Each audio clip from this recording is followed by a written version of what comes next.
Good day everyone, welcome to my channel. So in this video guys, we will talk about what is business intelligence is all about. Before we start, I would like to say thank you so much to all my viewers, silent viewers, and supporters in my channel. Thank you for watching my videos. If you are new with my channel and then you like this video, please hit the like button. Don't forget to share and please support my channel guys by clicking the subscribe button. So let's begin.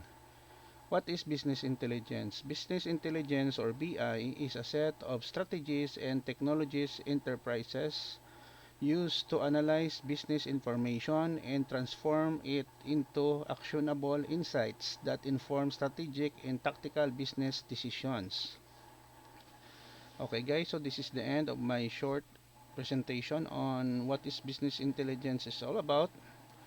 Thank you so much for watching. I hope that you have learned something new in this video. If you like this video, please hit the like button. Don't forget to share and please support my channel guys by clicking the subscribe button. See you in the next video tutorial guys. This is your friend Jake saying bye bye for now.